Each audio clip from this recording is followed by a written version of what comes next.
Hello everyone, this is Isha Parmar from Vision Overseas. I'm a registered migration agent and I come here every week to talk to you about the state nomination update.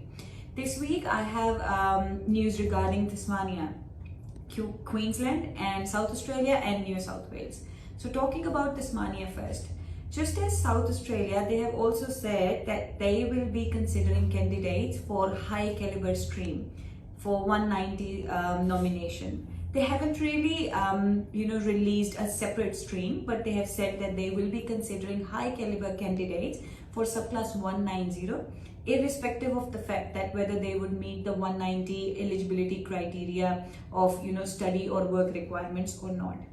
There are sub-classifications to this stream. For example, if you are employed in skill level 1 to 2 type of jobs, then you can be considered as a high caliber candidate. People in rare or unique employment, they can also be considered. Those who have lived in Tasmania for 2 years and they have graduated in Tasmania in the occupation that is on their TESOL, they could also be considered for this stream. And if you have employment in health related industry, that could be considered. The criteria that they have defined, it's not like you have to meet each and every criteria, but if you meet any of it, they may consider you as a high caliber candidate.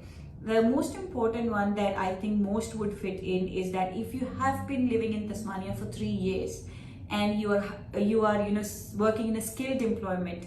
They haven't defined what kind of skilled employment. They have just said that if you are living in Tasmania for 3 years and you are employed in skilled employment, then you can be considered under this criteria, the new criteria that they have declared recently. So regarding South Australia, they have removed many popular occupations, trade occupations from their skill list. For example, cooks are removed, motor mechanics are removed, and restaurant managers are removed from their list now.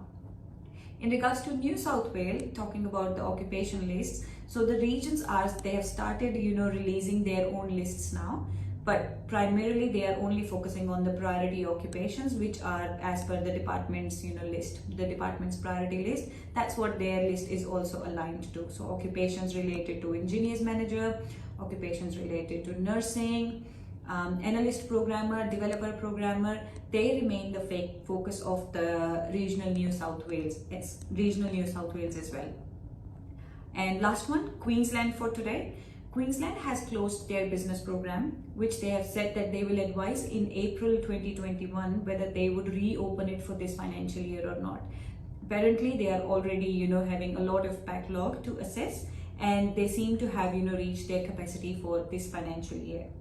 So they may or may not open their business program again this year.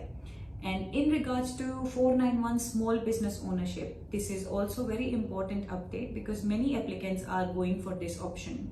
So if you are looking to secure Queensland 491 small business ownership, then you may want to do it as soon as possible because on 1st of April 2021, they are going to change the requirements. 3 major changes to these requirements are that the operational time period of the pre-existing business that you would purchase would increase from 1 year to 2 years. So instead of 1 year operational period, they are going to increase it to 2 years.